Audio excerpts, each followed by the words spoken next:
is a video for English 3120 at King University, Dr. Beverly Jordan's class. I am presenting my research for my long-term research paper that I did on the question, what is Appalachia? I'm not going to read my paper, but I am going to summarize what I found. I stated the definition of Appalachia as a region according to the Appalachian Regional Commission website. And it says that Appalachia spans 13 states within the United States of America. And then my thesis statement is that Appalachia is a distinct demographic of people within the United States that has a common identity. That identity was uniquely forged by economic hardship, geographic instability, and shared cultural values that are a testament to the incredible resilience of the human spirit. So then I went on to speak about the location of Appalachia and talked about how it spans Alabama, Georgia, Kentucky, Maryland, Mississippi, New York, North Carolina, Ohio, Pennsylvania, South Carolina, Tennessee, and the entire state of West Virginia. I talked about its history, how it was settled by the Cherokee Indians between AD 1000 and AD 1500, that they saw their land, they saw themselves as having a spiritual connection to their land, how they were later joined by members of the Creeks, Choctaws, Chickasaws, and Shawnees. The European immigrants came between 15 and 1700, including the African American immigrants also came to Appalachia. And they all worked together to form a society that was dependent on an agrarian or agricultural system. I talked about how the Scotch-Irish immigrants started a group of farms that were run by families and how they brought the religion in the form of Presbyterianism to Appalachia. Then I talked a little bit about the history of how Appalachia got started as an idea. How after the Civil War, there were local color writers like Will Wallace Harney and Rebecca Davis that started publishing pieces on the inhabitants of Appalachia.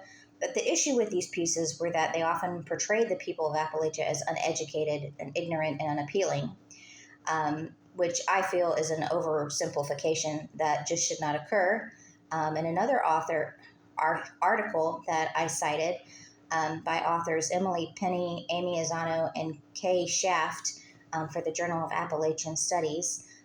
This looking at Appalachia through the lens of poverty, called the Culture of Poverty thesis, they said was really an uninformed opinion because it blames the underdevelopment and struggles on shortcomings of the Appalachian people, and it doesn't really look at the economic hardships that were placed on the Appalachian people by the kind of elite class of landowners and the government, which is a big reason why Appalachia is a poorer region, because they were exploited for resources by all of those groups. I talked about Lyndon Johnson's War on Poverty, about how at the end of the War on Poverty, there were some biased conservative researchers that used the culture of poverty theory to basically classify Appalachians as lazy and not working hard enough, and they used it to kind of cut back the safety net programs for the financial programs for the people of Appalachia. As far as Appalachia is connected to America, I said it has the Appalachians and the American landowners had common goals. Both of these groups had the goal of being independent, governing themselves, and being able to take pride in owning their own land. Also, what they had in common with the rest of America was trade. During the antebellum period, the antebellum period, they had roads that linked Appalachia with eastern markets in other parts of the country. They were able to trade in animals and goods, which I also said was a goal that Appalachia had in common with much of America.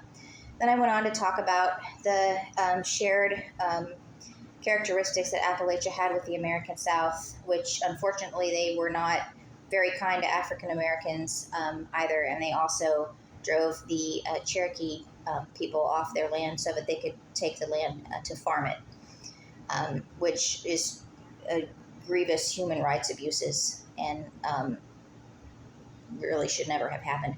But that was the common thread with the South, the American South, and Appalachia.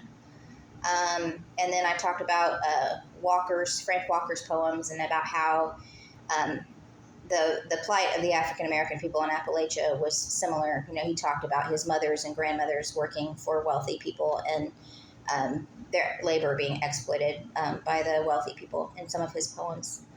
And then I also talked about the distinct characteristics of the Appalachian people.